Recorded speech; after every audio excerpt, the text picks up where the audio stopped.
The ministry of peace concerns itself with war, the ministry of truth with lies, the ministry of love with torture, and the ministry of plenty with starvation. These contradictions are not accidental, nor do they result from ordinary hypocrisy. They are the deliberate exercises in doublethink. Just Orwellian fiction, right? It could never happen in America. Decide for yourself. The Patriot Act concerns itself with the most unpatriotic of acts, allowing searches and seizures without judicial warrant. Many modern legislative enterprises engage in doublespeak. Often, in fact, the more jingoistic and Pollyanna the title, the more likely that basic rights and principles of free men are under assault. Instead of patriotic rejection of tyranny, we are asked to know your neighbor in order to report upon your neighbor. Your local bank is commanded to report suspicious activities to the feds. In the past decade, over 8 million suspicious activities reports have been filed. National security letters, basically warrants without judicial review, have been used to snoop on hundreds of thousands of Americans. Daily, millions of travelers are subject to invasive searches without probable cause. In the name of patriotism, Americans' emails and phone calls are monitored. Not just communications deemed of probable cause by an independent judiciary, but gazillions of communications. The number can't be revealed because it's a state secret, but the number is beyond normal cognition and beyond normal computational prowess. A gazillion is not an overstatement. When Winston renounced Julia, I cried. Okay, well, not the first time I read 1984, but the second time, 30 years later. Real men don't cry, or so they say, but when Winston finally renounces Julia, I cried. The point at which we renounce what we love is a point when grown men should cry. The first time I read 1984, I was profoundly sad the entire read. But I was a teenager, and teenagers are messed up for no reason at all. You know, the whole Holden Caulfield thing. The next time I read 1984, I was a 40-something, and I had experienced love and could understand what it could be like to renounce the person you loved. What would it take for you to renounce the one you love?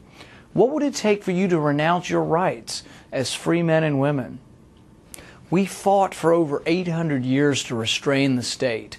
From the Magna Carta on, our tradition has been to fight, to limit the power of the state. Would it take starvation and beatings to give up on your right to property? Would it take rats pressed up against your face to get you to renounce your right to a jury trial? Or would you let fear alone cause you to relinquish your guarantee to due process? Will we let fear of terrorism allow us to give up our most basic of liberties? When the Defense Authorization Bill came up in the Senate and the House, amendments were offered to say that no U.S. citizen could be held indefinitely without a jury trial. The Senate voted 55 to 45 to allow indefinite detention of American citizens. We have become Orwellian without even knowing it. The right to trial by jury was lost not in some grand battle, no cinematic final stand, but with a whimper and barely a murmur. It took hundreds of years to force monarchs to allow trial by jury, and now it is vanishing with barely a fight. But just when the realization began to settle in, a flicker of rebellion occurred. A particularly zealous senator wanted more, not just no trial by jury, but nullification of the jury's verdict. We were asked to amend the NDAA to allow indefinite detention of defendants found innocent by a jury of their peers.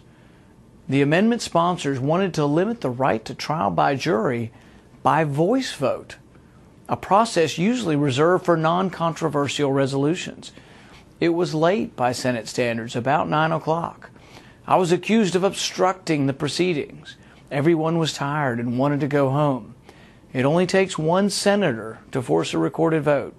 I hesitated, but in the end I insisted there must be a vote. There was no debate granted. Proponents would vote based on the fear that we must give up our liberties to be secure. And opponents would vote, with Franklin, that those who give up their liberties for security will have neither. I was told by the sponsors of the bill, Senators Levin and McCain, not to worry, that they would remove the amendment in conference committee. Levin said the amendment only reiterated current law. I responded incredulously, current law allows people to be found innocent by a jury and then still to be held indefinitely? How can that be true? And if it is true, shouldn't we do something to stop it? I faltered and almost capitulated. I drifted toward the chamber exit, and then I turned and called, "I demand the yeas and nays."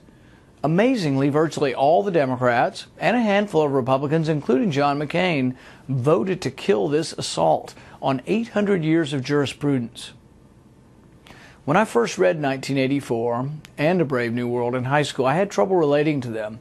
I understood and was wary of Big Brother, but took consolation in the fact that government did not have two-way televisions to monitor your every action. Government didn't have drone surveillance to monitor your every move. The desire by man to control his fellow man has always existed, as has the desire by fellow man to resist. Fellow man always had places to hide. Fellow man always had places to flee. One's thoughts, one's books, one's private actions were hard to control, discern, and disrupt. Dystopian novels were just that, bad utopias, but not practically possible. One could always sigh in relief that such surveillance, such invasion of privacy was not technologically possible. Until now. Now we have the technology. Drones that measure less than an inch, weigh less than an ounce, and hover noiselessly outside your bedroom window are not a dystopian future, but today's reality. The individualist who feared 1984 when it was written in 1949 need now shout from the top of his or her lungs, for technology has made the unthinkable thinkable.